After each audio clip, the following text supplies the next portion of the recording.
you guys, you must be sold by now. I can stop trying to sell you on frequently unasked questions. You're here with me, I'm sure. So how can you figure out what they are? Well, let's dig in. So it's my belief, and from our work, it's proven out that your existing frequently unasked questions, particularly page level specific frequently unasked questions, are a lovely place to start. So I humbly submit that you interrogate your FAQs, right? You can write prompts for this. I'm going to be sharing a prompt. I haven't I haven't written it yet. Don't hold it against Sherry. That was my fault. But what are the missing stakeholder perspectives, right? Like, and I believe that's empathy, right? So we're in the midst of the audience on your page is in the midst of a transition, right? They're trying to solve a problem. They're going from problem existing to problem not existing, right? This is the goal they're trying to achieve. And along the way, though, there's going to be stakeholders in this problem or in the outcomes or the next steps. And they may not have thought of them. They may not have taken them into consideration. And I think this is the key and vital place for our audiences to learn, right?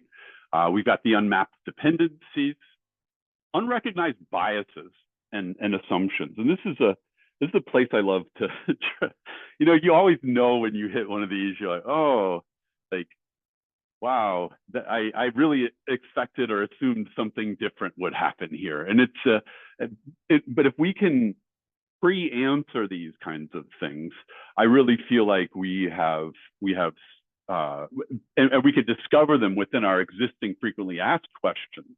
We're moving in the right direction. And very particularly, we're wondering about applicability of the frequently asked questions within domain level or very particular theaters of practice.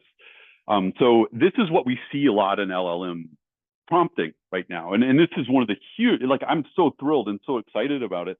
But what we're seeing is that people are asking very convoluted, particular queries. Very, like, you wouldn't go to Google and be able to get a response to some of the types of queries we're seeing in LLMs. So people are using them very differently and asking very, very particular specific types of questions.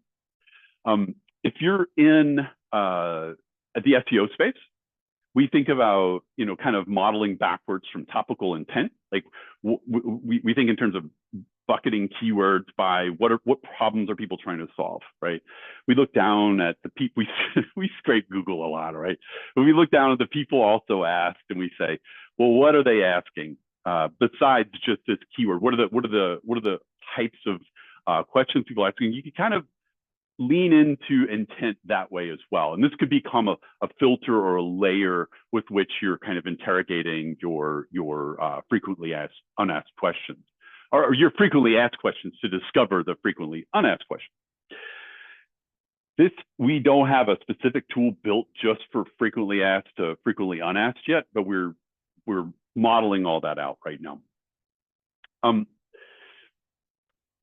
Write a prompt. It's you interrogate your frequently asked questions. Again, there's my email address. Write me. I'll write you.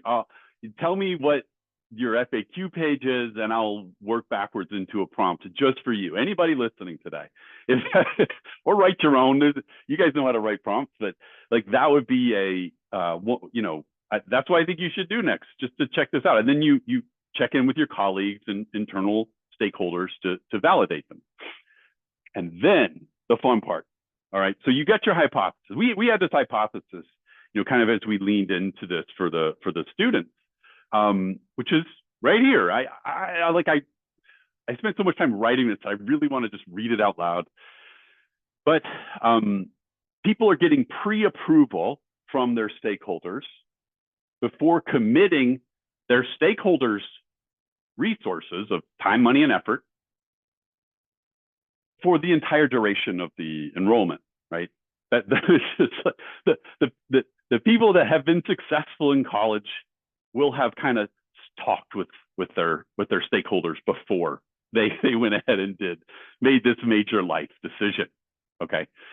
And we were right. Of course we were right. You know, I mean, this is like kind of obvious, but the thing is that we had data. We had that really, to my knowledge, no one else had. So what do we do with it though? Okay. What do we do with this? We surveyed, I think it was 500 people, and then we did 24 interviews, like actual, I think there are 30 to 45-minute interviews with folks to really understand success factors, particular to, how they're really, it's kind of the empathy side of the frequently unasked questions, like what happens during an emergency, or what happens if these things occur, what do we do, where do we go? And we were looking for the successful behaviors, or the behaviors of our successful students, right? And then where we lean next is into the place of accelerating the behaviors, or enabling the behaviors of the successful students, right? So what do we do?